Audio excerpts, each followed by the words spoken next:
शाम का वक्त था। कस्बे से दूर बसे पुराने गांव भैरवपुर की गलियां हर रोज की तरह सुनसान हो चुकी थी। आसमान में हल्के बादल थे और ठंडी हवा के झोंके पुरानी हवेली की टूटी खिड़कियों से सनसनाहट पैदा कर रहे थे। गांव के लोग इस हवेली के पास से भी नहीं गुजरते थे। कहते हैं यहां अजीब अजीब आहटें सुनाई देती है, जैसे कोई अनदेखा इंसान आस पास घूम रहा हो। रीना अपने दोस्तों के साथ गांव घूमने आई थी। सबने मजाक मजाक में कहा, चल रीना, तू तो बहुत बहादुर बनती है। अगर सच में हिम्मत है तो फिर हवेली के अंदर चल। मुझे किससे डर लगेगा? भूत वूत जैसी कोई चीज नहीं होती। रीना अकेली हवेली के अंदर चली गई। टॉर्च की रोशनी टूटी दीवारों पर पड़ते ही डरावनी परछाइयां बनने लगी। वो चौंक कर पलटी। वहां कोई नहीं था। शायद मेरे दोस्तों ने मजाक किया होगा। लेकिन अगले ही पल उसने टॉर्च की रोशनी में देखा, दीवार पर उसके अलावा एक और परछाई हिल रही थी। रीना की सांसें तेज हो गई। उसने धीरे से पुकारा, कौन है वहां? पर कोई जवाब नहीं मिला। बस धीरे धीरे कदमों की आहट पास आने लगी। वो भागकर बाहर निकली। दोस्त हंस पड़े। क्या हुआ? रंग उड़ गया चेहरे से? रीना कांपती आवाज में बोली, नहीं, अंदर कोई था। दोस्तों ने मजाक उड़ा दिया। लेकिन उस दिन के बाद से रीना के साथ अजीब घटनाएं होने लगी। कभी रात में उसके कमरे में किसी के चलने की आवाज आती, कभी शीशे में उसके पीछे कोई धुंधली परछाई दिखाई देती। गांव का नाई रघु रोज रात को देर तक दुकान बंद करता। एक दिन जब वह तालाब के किनारे से घर जा रहा था तो उसे लगा कोई उसके पीछे पीछे चल रहा है। कौन है बे? सामने आ। पर कोई जवाब नहीं। वो तेज कदमों से चलने लगा, लेकिन नाहट भी उतनी ही तेज हो गई। अचानक उसके सामने एक सफेद साया खड़ा हो गया। आंखें गहरी हरी चमक रही थी। रघु, तेरा समय आ गया है, तू बच नहीं पाएगा। रघु जोर से चिल्लाया और भाग खड़ा हुआ। अगले दिन गांव वालों ने देखा रघु पागल सा हो गया था। वो बार बार कहता, आहट मुझे ले जाएगी, आहट मुझे ले जाएगी। हमरे नेता पिछड़ों के रखवाले। अरे आपके राज में कितने नरसंहार हुए? ये सरकार हमारा खूब सेवा और सत्कार कर रही है। हर जगह हमको हमारे हक का मिल रहा है। इसीलिए बचुआ नो बुड़वक बनाने। पिछड़ों और वंचितों के साथ हुआ दुर्व्यवहार भूलेगा नहीं Bihar. Here's a look at my week on Facebook gaming. Monday morning, I play puzzle games. On Tuesday, I... Anirudh गांव के स्कूल में मास्टर था। वो भूत प्रेत में विश्वास नहीं करता था। लेकिन एक रात जब वो हवेली के पास से लौट रहा था तो उसने साफ साफ सुना जैसे भारी जूतों की आवाज उसके पीछे से आ रही हो। अरे ये कैसी आवाज है? यहां तो कोई और नहीं है। वो मुड़ा, लेकिन पीछे सिर्फ खाली सड़क थी। फिर अचानक उसके कान में किसी ने फुसफुसाया, तू बच नहीं पाएगा। रीना, रघु और अनिरुद्ध तीनों अलग अलग लोग थे, लेकिन सबने एक ही चीज महसूस की और वो थी आहट। गांव में धीरे धीरे डर फैलने लगा। लोग कहने लगे कि हवेली में दबे किसी रहस्य की वजह से ये सब कुछ हो रहा है। गांव भैरवपुर में अब हर कोई हवेली का नाम लेते ही सिहर उठता। रीना का चेहरा अब पीला पड़ चुका था। रघु पागलपन की हद तक डर चुका था और अनिरुद्ध मास्टर भी अब रात को अकेले निकलने से कतराने लगा था। लेकिन ये डर यहीं नहीं रुका। सविता रोज रात को अपने आंगन में तुलसी को दिया जलाती थी। उस रात भी उसने वैसा ही किया, लेकिन जैसे ही दिया जलाया उसे लगा मानो आंगन में कोई खड़ा है। कौन है वहां? अंधेरे में कुछ भी नहीं दिखा, लेकिन हवा का एक तेज झोंका आया और दिया बुझ गया।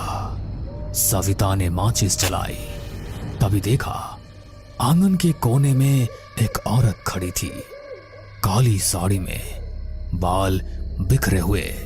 हे भगवान! वो औरत धीरे धीरे आगे बढ़ी और उसके कान में फुसफुसाई, आहट सुनो, आहट सुनो, तुम्हें कोई लेने आ रहा है। सविता चीख पड़ी।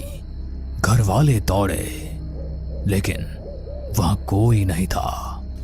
अगर यहां कोई आत्मा है तो आज मैं उसे शांति दूंगा। वो मंत्र पढ़ने लगा। तभी हवेली की सीढ़ियों पर धीमे धीमे कदमों की आवाज आई। कौन है वहां? कोई जवाब नहीं, लेकिन अचानक उसके सामने लोहे की जंजीर अपने आप हिलने लगी। मोहन घबरा गया, लेकिन हिम्मत करके मंत्र पढ़ता रहा। तभी दीवार पर खून से लिखा उभर आया, आहट से बचना नामुमकिन है। मोहन के हाथ से माला गिर गई। वो भागते भागते गांव लौटा। ये जगह अशुभ है, वहां कोई अनदेखी शक्ति है। अमर गांव और कस्बे के बीच बस चलाता था। एक रात उसकी बस में कोई भी यात्री नहीं था। बस सुनसान सड़क से गुजर रही थी। अचानक उसने देखा बस की पिछली सीट पर कोई बैठा है। उसने शीशे में देखा सफेद कपड़े पहने एक आदमी, जिसका चेहरा धुंधला था। अरे कौन है? टिकट तो लो। कोई जवाब नहीं। अमर बस रोककर पीछे गया। सीट खाली थी। वो लौटकर ड्राइवर सीट पर बैठा। तभी उसके कान में आवाज आई, बस चलते रहो, आखिरी मंजिल तो मेरे पास है। अमर की हालत खराब हो गई। उस दिन के बाद उसने रात में बस चलाना ही छोड़ दिया। गांव वालों की दहशत सुनकर पुलिस ने जांच के लिए डीसीपी अरविंद को भेजा। अरविंद बहुत तर्क संगत इंसान था। भूत प्रेत की बातों पर हंसता रहता था। अरे ये सब अंधविश्वास है, मैं खुद हवेली जाऊंगा और देखूंगा। रात को वो टॉर्च लेकर हवेली पहुंचा।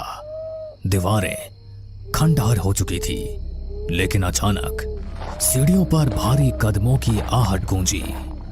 रुको, कौन है वहां? उसने टॉर्च जलाई। सामने कोई भी नहीं था, लेकिन अगले ही पल उसे लगा जैसे किसी ने उसके कंधे पर हाथ रखा हो। वो पलटा, वहां सिर्फ हवा थी। फिर उसने कानों में साफ सुना, तू सच जानना चाहता है तो तहखाने में उतर। अब तक अलग अलग लोगों ने अलग अलग तरीके से आहट सुनी थी। सब घटनाएं अलग अलग थी, लेकिन एक ही बिंदु पर जाकर जुड़ती थी, आहट। मुझे लगता है हवेली में कुछ राज छिपा है। जब तक पता नहीं चलेगा, ये सब हमें चैन से नहीं जीने देंगे। अरे तू पागल हो गई क्या? तू फिर से वहां जाना चाहती है? हाँ, अगर सच्चाई सामने नहीं आई तो यह आहटें हमें ऐसे ही डराती रहेगी। गांव Bhairavpur. Not right. Damp walls. Not right. दीवारों को दो Birla white wall seal waterproof putty, जो दे 2x वाटर रेजिस्टेंस का एडवांटेज। डैम्पनेस पहले फिक्स तो बाद में नो रिक्स। तुम्हारे साथ बिताए हुए पल मेरे साथ रहेंगे जिंदगी भर। LIC से मिले बीमे की रकम ने ही मेरे नए काम की शुरुआत को मुमकिन बनाया। कुछ पल का साथ बन जाता है जिंदगी भर का साथ। LIC, हर पल आपके साथ। अब दहशत का पर्याय बन चुका था। लोग रात को घर से बाहर निकलना बंद कर चुके थे। हर कोई वही सुनता, धीमे कदमों की आहट। रीना का डर अब जिज्ञासा में बदल चुका था। उसने तय किया कि वो हवेली के तहखाने तक जाएगी, लेकिन अकेले जाना मुमकिन नहीं था। उसने अंकित, मास्टर अनिरुद्ध और पुलिस अधिकारी अरविंद से मदद मांगी। हमें सच का पता लगाना होगा, वरना ये आहटें हमें जिंदा खा जाएंगी।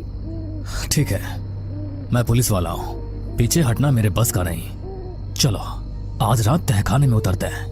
रात के 12 बजे चारों लोग हवेली पहुंचे।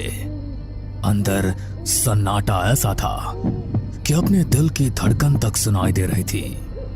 अचानक सीढ़ियों पर वही आवाज गूंजी। रीना का हाथ कांपने लगा। अरे डर मत, हम सब साथ हैं ना। सब लोग तहखाने की तरफ चलो। हवेली के पीछे एक पुराना लोहे का दरवाजा था जिस पर जंग लगी थी। अरविंद ने जोर से धक्का दिया। दरवाजा चरमराते हुए खुला और बदबू का एक तेज झोंका आया। सीढ़ियां नीचे अंधेरे में उतर रही थी। चारों लोग नीचे उतरे।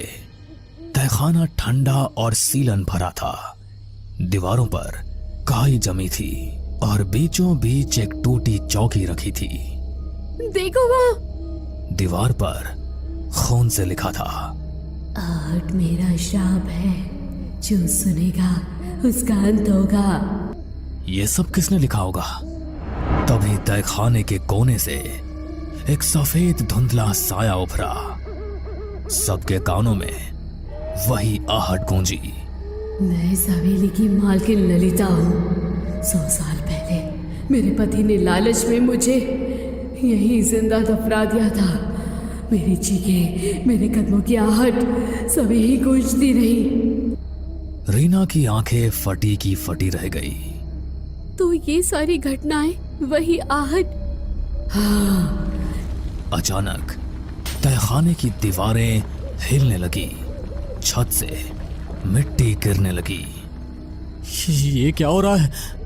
मेरा श्राप अनंत है। जो सच जानता है वो भी आहट से बच नहीं सकता। रीना, अंकित, अनिरुद्ध और अरविंद चारों बाहर भागने लगे, लेकिन हर तरफ से आहट की आवाज आने लगी। कभी पास, कभी दूर, कभी ऊपर, कभी नीचे। सभी हवेली से बाहर आने लगे। तभी अरविंद ने सबसे कहा, अगर हम इस हवेली को ही जला दें तो शायद ललिता का दफन शरीर भी जलकर मुक्ति पा लेगा और आहट का ये पूरा किस्सा ही खत्म हो जाएगा। उसके बाद सबने मिलकर पूरी हवेली में आग लगा दी और सभी हवेली से बाहर निकल आए। हमने सुना भी था कि हवेली की मालकिन अचानक गायब हो गई थी। असल में उसे मार दिया गया था। फिर अगले दिन लोगों ने हवेली में सामूहिक पूजा करवाई। उस दिन पहली बार कई सालों बाद गांव में रात शांति से बीती। लेकिन कुछ दिनों बाद रीना अपने कमरे में पढ़ाई कर रही थी। खिड़की से ठंडी हवा आई। अचानक उसे लगा जैसे कमरे के कोने से धीरे धीरे कदमों की आहट आ रही है। उसने कांपते हुए कहा, कौन है? कोई जवाब नहीं मिला, बस वही आवाज। रीना की आंखों में डर फिर से उतर आया। भैरवपुर गांव में हवेली का रहस्य तो खुल गया, लेकिन आहट अब भी जिंदा है। कहते हैं जो एक बार ये आवाज सुन लेता है उसकी जिंदगी कभी पहले जैसी नहीं रहती। आहट सिर्फ एक आवाज नहीं बल्कि एक अंधे का साया है जो हर जगह आपके पीछे पीछे चलता है। बस कभी वो आहट सुनाई देती है और कभी नहीं सुनाई देती, पर डर की दस्तक लेकर आहट सभी के आसपास चलती रहती है। हमें पूरा यकीन है दोस्तों कि आप लोगों को ये कहानी जरूर पसंद आई होगी। अगर आपके साथ भी कुछ ऐसे अनकहे किस्से हो चुके हैं तो प्लीज हमारे साथ शेयर करें।